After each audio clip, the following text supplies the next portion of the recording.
International call સેન્ટરનો પર્દાફાશ થયો। વિદેશીઓ સાથે ઠગાઈ આચરતા ઇન્ટરનેશનલ કોલ સેન્ટર પર એસએમસીના દરોડા। ભાજપના પૂર્વ પ્રમુખ મુકેશ સોલંકીના કોમ્પ્લેક્સમાં આ કોલ સેન્ટર ચાલતું હતું। મુકેશ સોલંકીના કોમ્પ્લેક્સમાં છેલ્લા 3 વર્ષથી કોલ સેન્ટર ચાલતું હતું। ભાજપના નેતાના કોમ્પ્લેક્સમાં ભાડાના મકાનમાં કોલ સેન્ટર ચાલતું। વધુ માહિતી મેળવીશું। સંવાદદાતા સંદીપ આપણી સાથે ફોનલાઈન પર જોડાયા છે।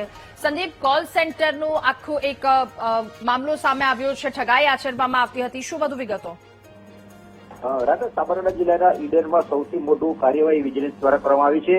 ઈડરના બરવા રોડ ઉપર bogus international call centre vigilance દ્વારા રેડ પાડી અને ઝડપી લેવામાં આવી છે। જેમાં 10 થી વધુ જે શખ્સો ઝડપી લેવામાં આવે છે અને 60 થી વધુ મોબાઈલો જે ઇન્ટરનેશનલ કોલ કરી અને વિદેશના લોકોને છેતરપિંડી કરી લોનના નામે તેમજ લોભાવણી જાહેરાતો કરી અને તેમની પાસેથી લાખો કરોડો રૂપિયાની ઠગાઈ કરી અને ઇન્ડિયન કરન્સીમાં કન્વર્ટ કરી અને કૌભાંડ આચરતા હતા, જેને લઈને વિજિલન્સે રેડ પાડી હતી। 15 કલાકની ભારે જહેમત બાદ સમગ્ર જે રેડ છે તે ચાલી હતી અને વિજિલન્સ દ્વારા જે શખ્સો ઝડપી રહ્યા છે અને 20 લાખથી વધુ મુદ્દામાલ સાથે 10 આરોપીને ઝડપી લેવામાં છે, જેમાં 11 આરોપીઓ જે ફરાર છે તેને ઝડપી લેવાની કાર્યવાહી હાથ ધરી છે। આ સમગ્ર મામલે જે ઈડર બરવા રોડ ઉપર જે પૂર્વ ભાજપના ઉપપ્રમુખ છે તે મુકેશ સોલંકીના આ જે કોમ્પ્લેક્સમાં છે તેમાં ભાડે રીતે રહેતા હતા અને છેલ્લા 3-4 વર્ષથી આ ભાડે રહી અને આ કાર્ય કરતા હતા, જેને લઈને વિદેશમાં લોન આપવાના બહાને છેતરપિંડી આચરતો હોવાનું સામે આવ્યું છે।